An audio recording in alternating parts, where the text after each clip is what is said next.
อ้อยู่กันครบเลยน้องมาน้องมีนาไปดิน้องมีนะมื้อคืนนี้ยังแซ่ดน้ำลิ้นน้ำไม้อยู่น้องมีนาเมื่อคืนนี้ยังแซ่ดน้ำไม้อยู่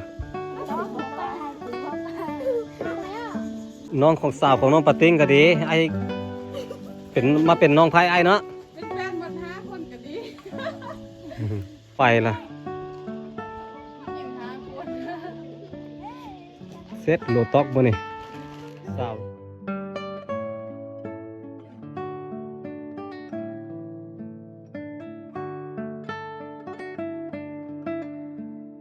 เจ้ากิ้งออกมาแม่ผู้สาวมาหานี่นะ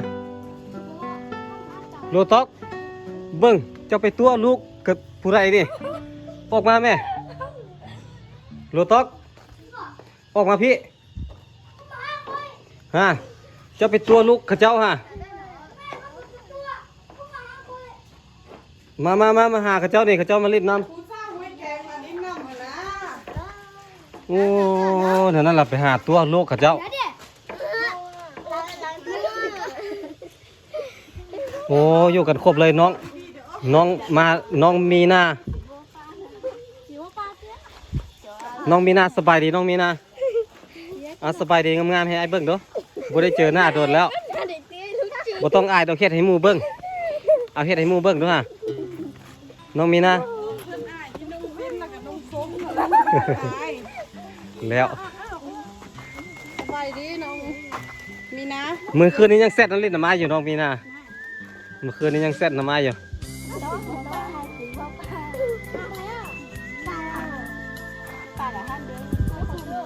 เจ้าก็อยู่บ้านจะอยู่บ้านภาษาเงินทางใดทางโรงเรียนรถโอ้ยระวังเด้อโอ้นี่ลูกสาวน้อยขี้อายพี่น้อง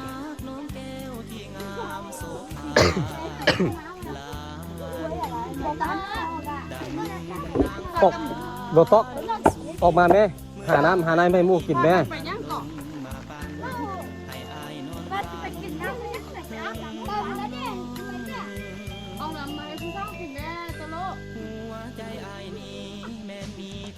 โลต็อกไอเอิ้นโลต็อก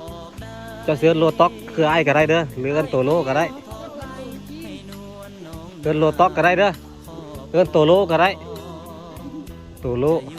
รับเป็นผู้บ่าวไปรับเป็นแฟนของคนใดใช่ผู้สาวเจ้าคนใด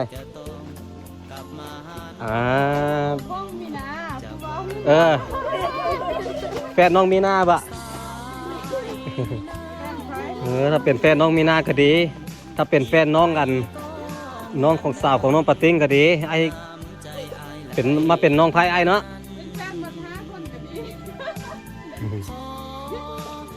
สิเจ้าอันบ่ได้เมื่อกินข้าวอยู่บ้านวะสิเจ้ากินข้าวอยู่พี่เอาข้าวมากินน้ำหนักเฮียนม.1มาเลยได้นี่หนักเฮียนม.1มาเลยเจ้าก็อยู่ม.1แต่ผู้บ้านสาวบ้านภาษานี่งามบ่แพ้สาวห้วยแกงเลยเนาะสาวภาษาก็งามคือกันไปแม่เข้าไปเล่นอยู่ในเฮือนผู้บ่ซันเกาซาดมาปูให้หมู่นั่งแม่มันร้อนเลยแป๊บน้ำอาบน้ำใส่น้ำสระบะใส่อยู่บ่ก็มันบ่ใส่หรอกค่ะก็เจ้าไปอาบน้ำห้วยดกพุ่นนะมันจังเย็นเจ้าอาบน้ำเลยแก้เสื้อผ้าอาบเลยบ่หรือไงเอามีเสื้อผ้ามาเตรียมมาอาบอยู่บ่คือเดียวว่าแก้เสื้อผ้าอาบเลยสะดอกไปแม่โลต็อกพาเขาเจ้าไปฮะไปไว้เขาจะอุตส่าห์มาหาไปแม่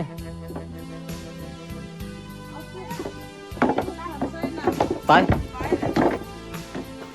ปบายแล้วไอ้สิไปเล่นน้ำเด้อน้องมีนาเด้อแล้วก็น้องสาวน้องปะติ้งผู้หัวซื้ออย่างไอ้สิไปเล่นน้ำเด้อจักลืมละไปละ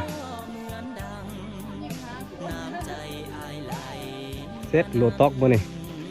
สาวน้อย5 คนผู้วันไทยบ้านภาษากันคืออย่างคือไม่น้องไม่เนาะไม่เล่าถ้าไปกินมักแม่ก็ไปกินมักไปยังดูเลยกินมันเป็นกินแล้วก็ บ่ต้องให้ใจกินอ่ะกินไว้แล้ว มันเหม็นแต่ก็พากันกินเนาะ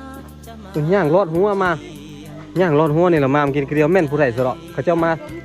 าทางนี้นี่มาทางนี้แล้วอ้อมมานี่ลัดมานี่บ่อยากย่างผ้าหมู่บ้าน แสดงว่าต้องมีคนใดคนหนึ่งที่โลต๊อกไปลิ้นนำเพราะว่าตอนแรงไอเห็นโลต๊อกย่างไปลิ้นนำดูอยู่ลิ้นนำกลุ่มนี้แหละแต่ว่าโลต๊อกบ่บอกคือว่าอันผู้สาวเพิ่นคนใด ต้องอ้าย บ่ อยากไปน้ำผู้ชาย เมื่อนั้นไอเห็นเอาเสื้อแขนยาวมัดแอวไปเมื่อนั้น2-3เทื่อแล้วว่าไอเห็นนะ มันกินไก่เสียดอกไฟแล้ว แต่กับจิ้มแบบนี้แหละ เบิดกิ่งใกล้สิได้น้องไผ่แล้วเอาน้องไผ่มาล้างถ้วยล้างจานซอยเรือว่า เอามาด่ากัน เอามาเฮ็ดเวียกซอยเอามาเลี้ยงเอ้ยหรือว่าเอามาให้เอ้ยเลี้ยงตึ้ม พูดมาหอสูตรเลย อยู่น้องป่าอนงเท่าไหร่น้องป่าสี น้องป่าของอนง น้องป่าตอนนั้นเข้าไปเอาป่าตอน แม่น้องป่าสร้างมาเรียนกัน มันใส่อยู่บ่น้ำอ่ะ เข้า น้องป่าสวนงัว แม่น มันมีมากอยู่ฮะนะผู้ วัยรุ่น กินมักไม่อันนั้นแหละมักที่เขาสิไปกินนั่นแหละ เด็กน้อยวัยรุ่นม.1 ม.2ก็แบบนี้แหละสมัยก็ยังน้อยก็คือกัน เป็ นั่ น นแหละ จังพวงไฟในเวลลมนักประดก พูดตลกอ้ายนี่พ่อผู้สร้างเลยผู้สร้างจะไปเด้อ บ่ท่าเลยแต่ ว่าไหมแล้วจุดที่จำถึง โอ้ คุณว่า ผู้สร้างยังว่ากระดินกู ต้องปรับปรุงนิสัยน้องใหม่แหละบ่มีความเป็นสุภาพบุรุษเลย อุตส่าห์พยายามตามก้นอยู่เด้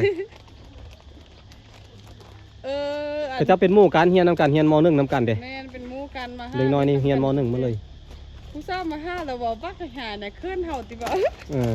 เป็นคำนี้เฮาอยู่แล้วเพิ่นเลยอ่าน มักอันตะกี้เอามามันคือทุกอย่างเลี้ยงนี่ เรียบเป็นผู้ใดสันแรกละน้องมาน้องมีหน้าน้องมีหน้าเพิ่นอายปกติเพิ่นก็สบายดีนั่นแหละเพิ่นอายบ่เพิ่นหลายคนโพดน้องเพิ่นเลยอาย